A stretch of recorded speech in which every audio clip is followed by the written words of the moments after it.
know why I'm so nervous about this. Yeah, I was not nervous the last time when I just like spilled my whole life. We did this once before. Well, I mean, realistically, it's so much easier just to be like, okay, when I was 5, this happened, and when I was 10, this happened, and this is just a lot of information, and I get stressed out because, like, I don't know, people are blackmailed and murdered for things like this.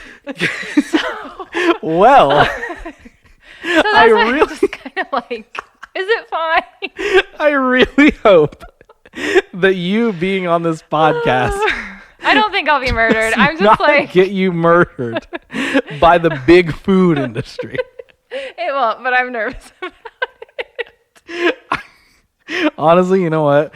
This is staying in. That's the open to the episode. Okay, great. So, hello, everybody. This is the What You Don't Hear podcast. This is a 15-minute Friday where myself and a returning guest sit and chat about a specific topic, aiming to give you some good, actionable advice to carry into your weekend or your following week or your life in general whenever you're listening to this. And joining me for this episode is maybe a very nervous, maybe a very needs to hide out after we do this episode and talk. I'm excited Sarah about it. Reed, you're back. Hello, Sarah. Thank you so much for being down to do this. I'm excited. Thanks for having me. You are excited then, right? Okay. Yes, I am excited. So I will say, let me build you up a little bit, hype you up. So even though you might be scared of big food industry coming to murder you after this, I am genuinely very excited that you were down to do these, and I'm so stoked you were down to come back on the show. Thanks. Because I think you truly do have so much valuable information that I don't think we got to really unlock in your full-length episode. Yeah. Because, of course, that was about you and your life story, and we, towards the end of it, as we caught up in the timeline, we talked about everything that you're doing within the health world, but we really didn't tap into everything that you know. Yeah. So I am very excited to jump into those things and let you teach me, because we were talking a little bit pre-pod that with so many of these episodes, you know, I have people on and we're talking about like mindset, or we're talking about entrepreneurship or creativity in some way, blah, blah, blah. So I've always kind of got something to say with that. In this one, I'm definitely a listener here. Maybe that's why I'm nervous. Because you're like, oh, it's all on me. It's just my show now.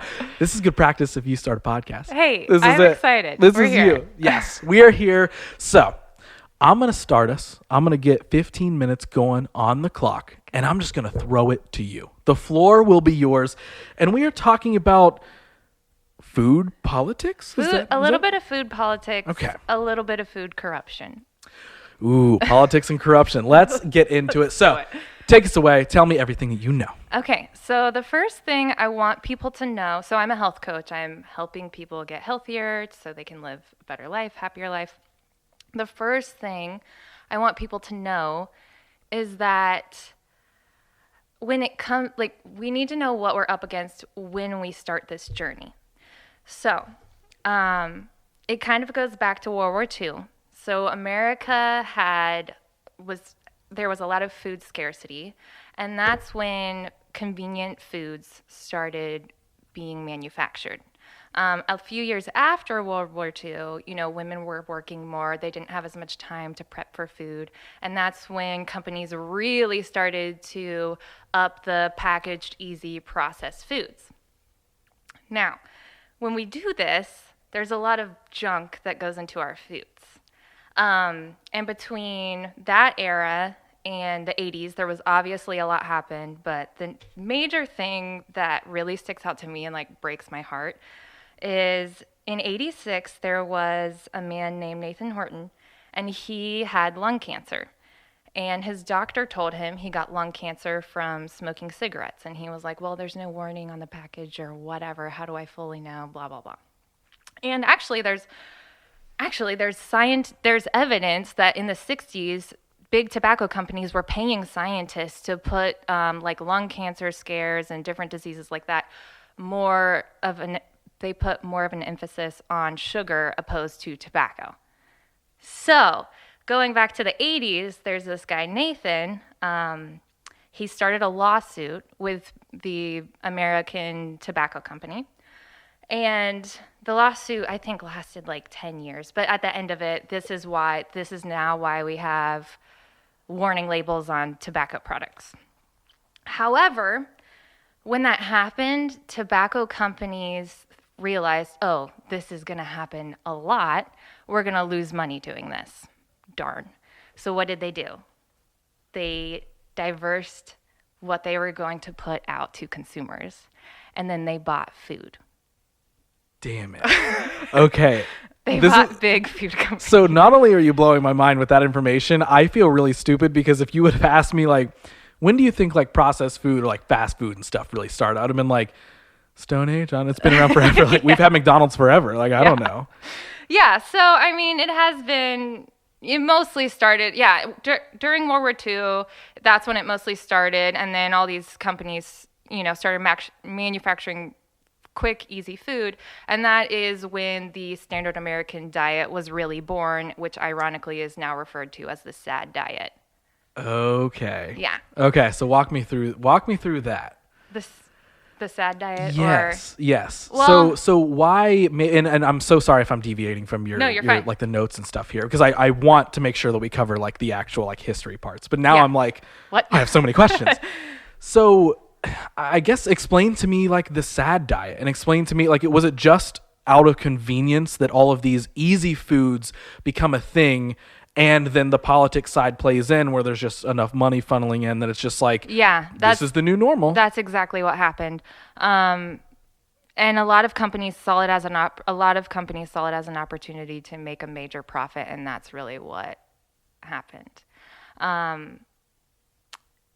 So in the 80s, the big tobacco companies, they bought foods, like some companies that are owned by big tobaccos, are Kraft, Jell-O, Oscar Mayer, Maxwell House. Nabisco is owned by tobacco companies, which of course is like Ritz, Oreos, Snackwells. Is this still the case, or does this change at some point? Yes.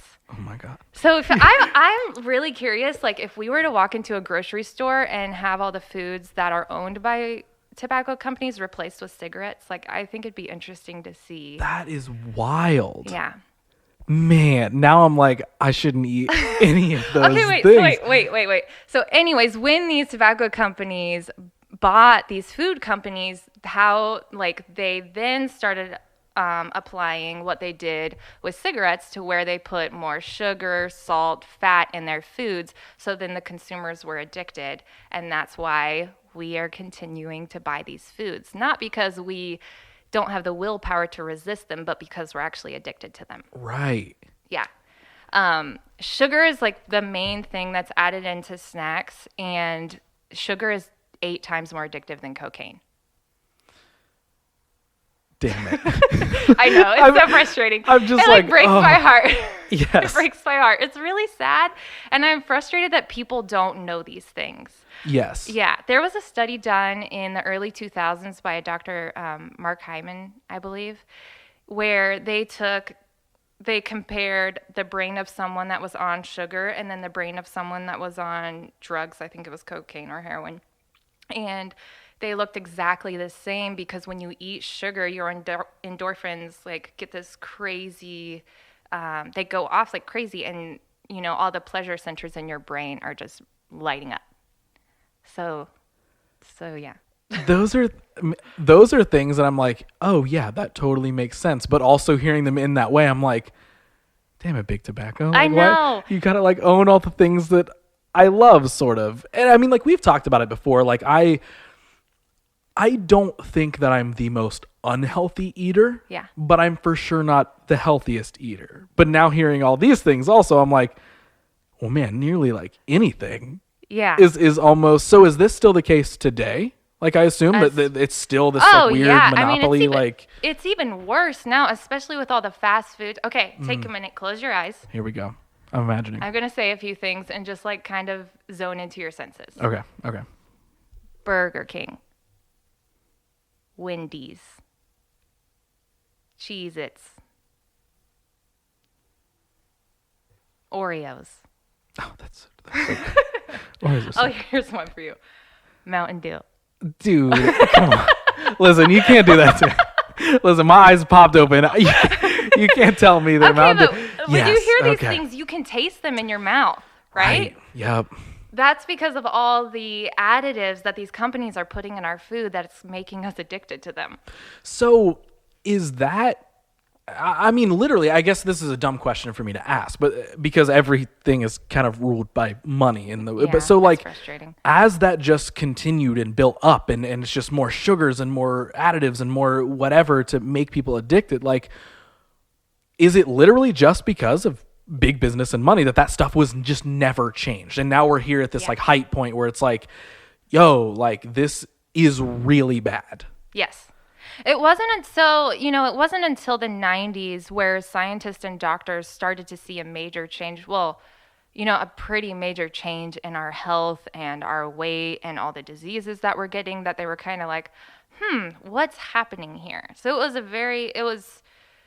was a quick, it went quick, but at the same time, it wasn't until then that they were really trying to figure it out. Right. And ironically, that's when, well, it probably happened a little bit sooner too, but that's when a lot of all these fad diets started happening, which is what I want to talk about Yeah. in a little bit. But then all these companies that own all these foods and produce all these foods are then putting out foods that are, say, like low in sugar, low fat, blah blah blah.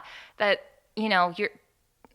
you're buying them thinking, oh, this is healthier. But when you turn around and look at the label, there's like, if it says low fat, there's like 20 grams of sugar in it.